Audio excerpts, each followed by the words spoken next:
నేను ఎవరిని వద్దనుకోలేదు జీవితంలో ఇప్పుడు దాకా. ఒకసారి నా స్నేహం, నా ప్రేమ చూసిన తర్వాత నన్ను ఎవరికి వదలబోతే మా మహేందర్ రెడ్డి గారు మన జనసేన పార్టీ వైస్ ప్రెసిడెంట్ అయినా, నేను పిఆర్పి నుంచి యూత్ వింగ్లో ఉండి ఆ రోజు నుంచి ఈ రోజు దాకా నేను ఓడిపోయినా ఏమైనా కింద పడ్డా మీద పడ్డా నా పక్కన ఉండిపోయాను.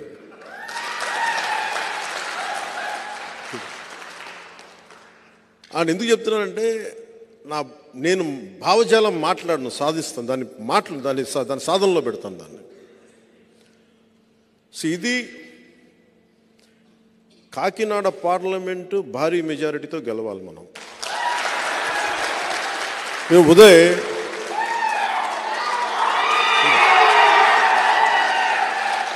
అంటే యాక్చువల్లీ చెప్పాలనుకోలే, ఉదయ్ లేదు మావాడు నా ఎసరు పెట్టవు కదా భవిష్యత్తులో సరదాగా లేదు. నాకు ఒక బ్రదర్ లాంటి తను, తమ్ముడు లాంటి నాకు. అందుకనే పవన్ కళ్యాణ్ అయ్యాడు. ఏలే ఇది ఎందుకు చెప్తున్నానంటే, ఆయన మాట్లాడితే కూర్చొని పాపం వైసీపీ తరపున ఎంపీ ఆయన కూడా నాకు బాగా తెలుసు, సునీల్ గారు వంగాగీత్ గారు వీళ్ళందరూ మన ద్వారా వచ్చిన వాళ్ళే కదా వీళ్ళందరూ. కాకపోతే ఈరోజు నాకు నిజంగా మొన్న పెళ్ళికి కూడా కనిపించారు ఆయన ఎక్కడో, మా నాగబాబు గారి ఇటలీలో పెళ్ళికి జరిగితే. అఫ్కోర్స్ ఆయనకి నా డ్రెస్ నచ్చలేదంట, నువ్వేంటి ట్రెడిషనల్ బట్టలు వేసుకోలేదని.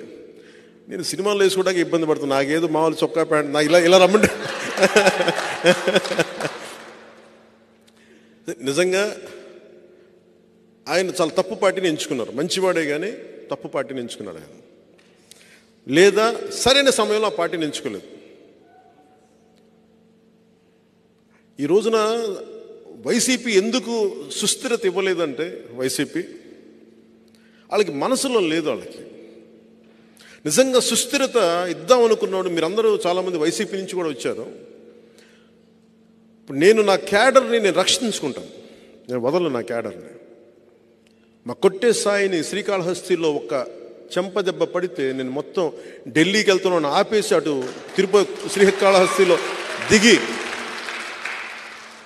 నేను అంత కాపాడుకుంటాను. మీ మీద ఒక దెబ్బ పడితే, ఒక కేసు పడితే నేను ఉంటాను మీకోసం. మన కాకినాడ అది పదవి విరమణ చేసిన ఉద్యోగస్తుల తాలూకు స్వర్గం అంటారు, దాన్ని పెన్షనర్ల స్వర్గం అంటారు, పెన్షనర్స్ ప్యారడైజ్. అలాంటిది. ఎందుకంటే మా పెద్దనాన్న, నేను ఎప్పుడు చిన్నప్పుడు ఇప్పుడు రాలేదు కానీ కాకినాడకి, మా పెద్దనాన్న అక్కడే పోస్ట్ మాస్టర్గా పనిచేశాడు కాకినాడలో. అలాగే మా వాళ్ళు అందరూ, మా బంధువులంతా కోనసీమలో ఉంటారు, మా పెద్దనాన్న పిల్లలంతా. నేను ఎప్పుడు నా మాట పెన్షనర్స్ ప్యారడైజ్ ఉండిపోయింది చిన్నప్పటి నుంచి. అలాంటి పెన్షనర్స్ ప్యారడైజు ఈ రోజున ప్యారడైజ్ ఫర్ గాంజా అయిపోయింది. క్రైమ్ సిండికేట్ పెరిగిపోయింది. వీటన్నిటిని నిలువరించాలి అంటే బలమైన వ్యక్తిత్వం ఉన్న వ్యక్తులు అక్కడ ప్రజాప్రతినిధులుగా ఉండాలి. ఎంపీగా ఉదయ్, ఎమ్మెల్యేగా నేను. ఉదయ్ ఈ రోజు నేను చెప్తా ఉన్నాను, అన్ని నియోజకవర్గాలు తిరగండి, మొత్తం వెళ్ళండి. ఎందుకంటే నాకు పనిచేసే యువత, ప్రధానమంత్రి గారు అడుగుతుంది కూడా, నేను మొన్న మాట్లాడుతూ ఉంటే ఆయన సభలో కూడా చెప్పారు, 2029 ఎన్నికల గురించి నేను ఆలోచించట్లేదు, 2027 గురించి నేను 2047 గురించి ఆలోచిస్తున్నాను. ఇంకో తరం కోసం ఆలోచిస్తున్నారు. ఆ తరం కోసం ఇప్పుడు ఈ రోజున పుట్టిన బిడ్డలు, 5 ఏళ్ల వయసున్న బిడ్డలు, పుట్టబోయే బిడ్డలు, వాళ్ళ 25 ఏళ్ళు వచ్చేటప్పటికి దేశం సంసిద్ధంగా ఉండాలి, ఉద్యోగాలు రెడీగా ఉండాలి, చదువులకి స్కూళ్ళు రెడీగా ఉండాలి, అసలు వాతావరణం బాగుండాలి, కలుషితం లేని వాతావరణం ఉండాలి. మోదీ గారు ఇలా ఆలోచిస్తున్నారు. ఆయన ఆలోచనకి ధీటుగా మన వంతు మనం కృషి చేసేలాగా యువ నాయకత్వం చాలా అవసరం. ఒక ఎంపీగా భవిష్యత్తులో కూడా నేను ఒకటే చెప్తాను, ఒకవేళ మోదీ గారు అడిగితే, అమిత్ షా గారు అడిగితే, నేను ఎంపీకి వెళ్ళాలంటే మా ఉదయం అడిగి స్వాప్ చేసుకుంటాం ఇద్దరం.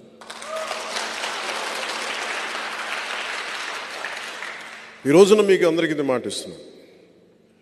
పిఠాపురం ఎమ్మెల్యేగా నేను పోటీ చేస్తున్నాను.